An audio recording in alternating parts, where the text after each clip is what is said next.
Você, concurseiro de todo o Brasil, é um prazer mais uma vez recebê-lo em nossa companhia. Seja bem-vindo, meu amigo, minha amiga, a este site de sucesso, este site que vai fazer de você mais um dos nossos campeões. Sou o professor Jefferson Fiel, professor de matemática e de raciocínio lógico, e na aula de hoje, galera, uma aula super especial sobre trigonometria. Então, nós vamos estudar hoje a trigonometria no triângulo retângulo.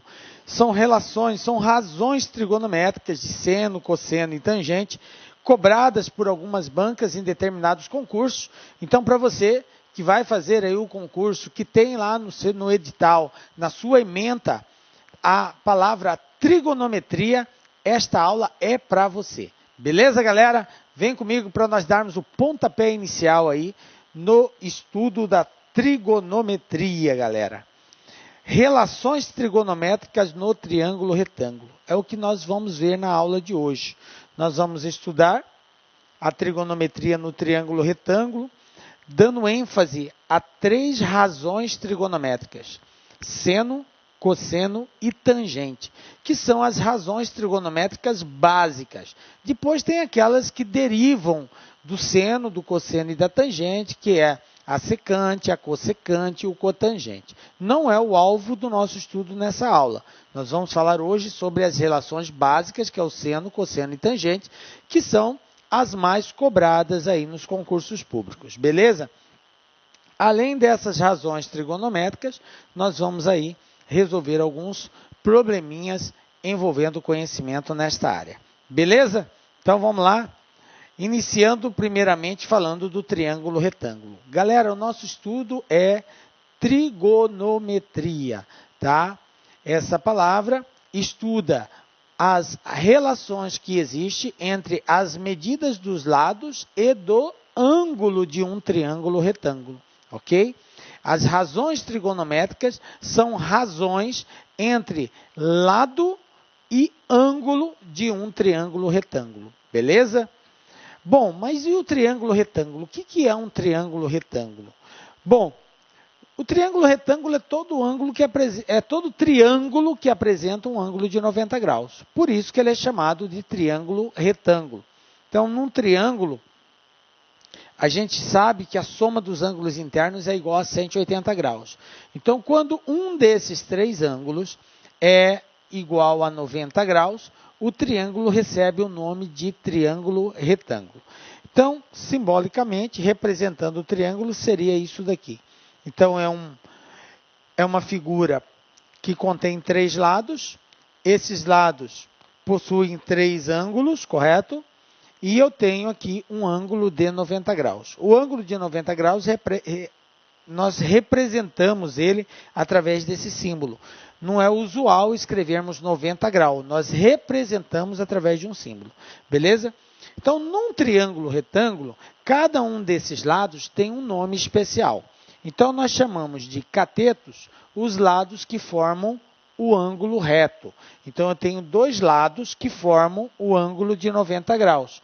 Porque um ângulo, para ser formado, ele precisa de 2 semirretas, ok? 2 lados que unidos, que se interceptam, formam um ângulo. Então, o ângulo de 90 graus é formado por esse e por esse lado aqui, que são chamados de cateto e cateto, beleza? O terceiro lado, que inclusive é o maior lado do triângulo, ele é chamado de hipotenusa. Então, quem é a hipotenusa? É o lado que é oposto ao ângulo reto. O oposto quer dizer que está na frente, ó. Olha aqui, ó. A referência é sempre essa.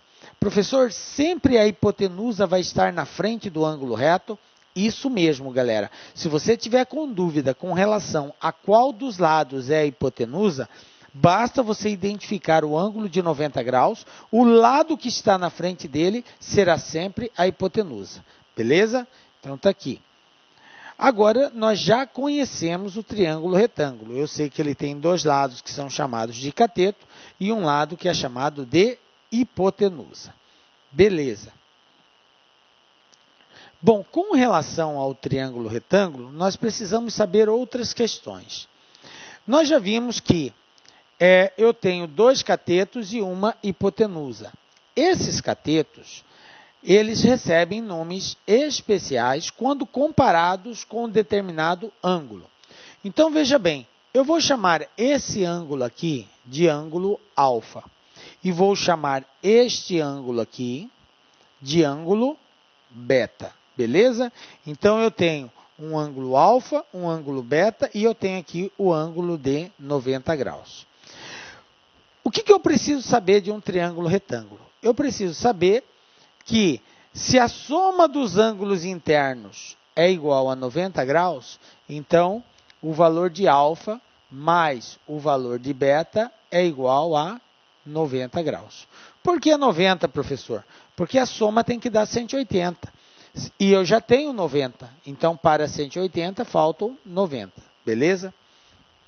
Bom, os catetos, como eu havia frisado, eles recebem um nome especial dependendo do ângulo que eles estão ajudando a formar. Por exemplo, vamos pegar o ângulo beta. Eu tenho aqui um cateto. Este cateto, ele pode ser classificado como oposto ou como adjacente, ok? Este cateto pode ser chamado de oposto ou adjacente. Quando que um cateto é chamado de adjacente? Quando ele ajuda na formação do ângulo. Quando que um cateto é chamado de oposto? Quando ele não ajuda na formação do ângulo. Dessa forma, galera, nós só temos 2 situações.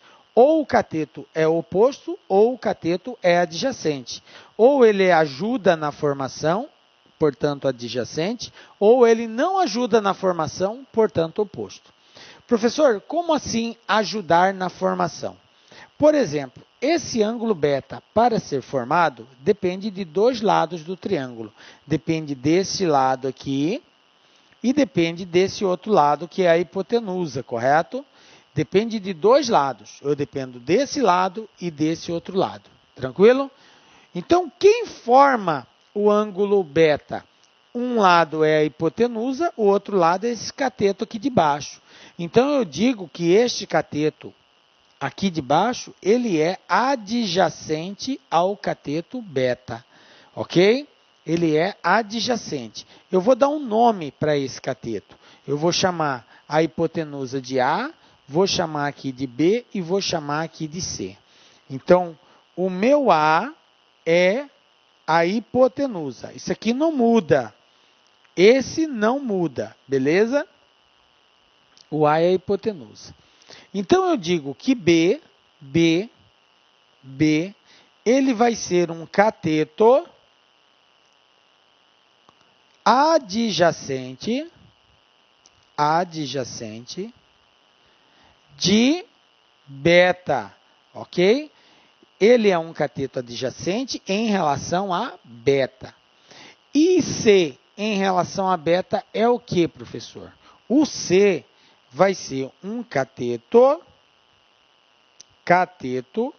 oposto em relação a beta. Veja bem, então um ângulo vai ter um cateto que é adjacente e vai ter outro que é oposto. Quem é o adjacente de beta? É o lado que eu chamei de lado B. Quem é o oposto de beta?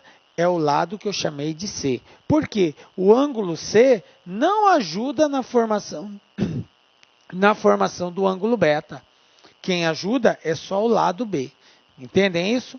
Beleza. Agora vamos analisar o alfa. Tenho 2 catetos. Um ajuda na formação do alfa, o outro não ajuda. Então, eu digo que o cateto C, ele é adjacente de alfa. E o cateto B, ele é oposto de alfa. Entendem isso, galera? Esse lado B, que eu chamei de cateto B, ele é oposto ao ângulo alfa. Por quê? Porque ele não ajuda na formação de alfa. Já o C ajuda na formação. O alfa, para ser formado, precisa desse lado e precisa da hipotenusa. Então, o C contribui na formação do ângulo alfa. Portanto, ele é adjacente de alfa. Entendem isso? Beleza? Então, é importante a gente entender que o cateto no triângulo retângulo, ele pode ser classificado como adjacente ou como oposto. Depende. Se ele contribui na formação do ângulo, ele é adjacente. Se ele não contribui na formação do ângulo, ele é classificado como oposto. Detalhe, o cateto oposto sempre está na frente do ângulo. Observem, quem está na frente de alfa, ó, é o B. Quem está na frente de beta é o C. Por isso que C é oposto para beta e B é oposto para alfa. Tranquilo? Agora que a gente já sabe o que é um cateto oposto, o que é um cateto adjacente, o que é a hipotenusa, nós podemos falar das razões trigonométricas. Porque uma razão trigonométrica nada mais é do que uma relação que existe entre a medida do lado e a medida do ângulo, ok? Basicamente, nós temos três razões trigonométricas. Três razões trigonométricas. Eu tenho a razão seno, a razão cosseno e a razão tangente. Vamos falar de cada uma delas. Qual é a primeira? Vamos falar inicialmente da razão seno. O que é a razão seno? Então, eu tenho aqui um triângulo retângulo, observem aqui, um ângulo de 90 graus. Eu tenho aqui um ângulo alfa, beleza? Eu dei destaque para dois lados desse triângulo. Esse que eu coloquei o tom azul e a hipotenusa que eu destaquei em vermelho, tranquilo? Eu não dei destaque nenhum para esse lado de baixo, porque a operação seno, a razão seno, não faz referência ao cateto que ajuda na formação. Ele faz sempre referência ao cateto oposto. Então, quem é o cateto oposto de alfa? O cateto oposto de alfa é o cateto que está em azul. Quem é esse vermelho? O vermelho é a hipotenusa. Então, esse que está em destaque, vermelho é a hipotenusa. E aqui embaixo, eu vou colocar a relação seno. O que é seno de um ângulo? Definição, galera. Seno de um ângulo é a razão, portanto, é uma divisão, por isso que a gente fala razão. Razão é o resultado de uma divisão. E para dividir, eu preciso conhecer dois valores, o cara que vai em cima e o cara que vai embaixo. Então, seno é uma razão entre quem? Entre a medida do lado oposto ao ângulo pela medida da hipotenusa. Então, é assim que nós representamos. Olha só, ó. Seno de alfa é igual ao cateto oposto dividido pela hipotenusa. Então, se eu conheço a medida do lado oposto e conheço a medida da hipotenusa, dividindo o lado oposto... Olá, meus amigos, minhas amigas, sou o professor Luiz Antônio de Carvalho e com muito prazer, muita satisfação, estou aqui para convidar vocês a fazer um estudo direcionado, um estudo focado para o concurso da Cefaz Rio Grande do Sul 2018, para o cargo de auditor fiscal da Receita Estadual. Nós aqui da Lá Concursos, este ano 2018, nós fizemos aí nosso planejamento estratégico e decidimos entrar de cabeça em concurso de carreiras fiscais. E nós estamos fazendo, então, programas específicos. Nossa equipe de professores é top de linha, vocês viram a qualidade dessa aula demonstrativa aqui da Lá Concursos. E eu tenho certeza que estudando com planejamento, antecedência e foco, você vai ficar muito competitivo. Este curso nosso, pré-edital, da Secretaria de Fazenda do Rio Grande do Sul, nós temos um prazo de acesso um pouco mais longo, 6 meses. Durante esses 6 meses, é um curso pré-edital, você vai ter direito a todas as atualizações dentro do período de acesso. E vamos supor, você se matriculou hoje, semana que vem o edital foi publicado e está precisando de algum complemento no seu curso. Você pode ficar tranquilo, porque nós aqui da Lá Concursos, quase 10 anos no mercado, quase 10 anos no ar, nós vamos atualizar a custo zero, mas dentro do prazo de acesso. Professor, quanto custa tudo isso? Gente, apenas 10 parcelas de R$60. Você pode ter certeza absoluta que é o melhor custo-benefício do mercado Cefaz, Rio Grande do Sul, aqui na Lá Concurso. Falando em Cefaz, nós temos um programa específico para carreiras fiscais coordenados pelo nosso grande mestre, professor André Fantoni. Nós já temos no site disponível, olha só, Cefaz Goiás, Cefaz DF, Cefaz Bahia, Cefaz Rio Grande do Sul e Cefaz Santa Catarina. 5 programas específicos aqui na Lá Concurso. Peço para vocês, mais um pedido, que se inscreva no nosso canal no YouTube e se inscreva também, faça ser nosso seguidor no Instagram. Você sabe por quê? Todas as segundas-feiras, às 19h30, horário de Brasília, nós temos uma live que a gente fala sobre o concurso de carreiras fiscais no Brasil todo. É uma aula, uma correção de uma prova, uma entrevista, alguma coisa nesse sentido. Todas as segundas-feiras nós temos esse canal de comunicação com os nossos queridos alunos do Brasil todo. Bacana, meus amigos? Um forte abraço e espero vocês. Fui, tchau. Clique lá.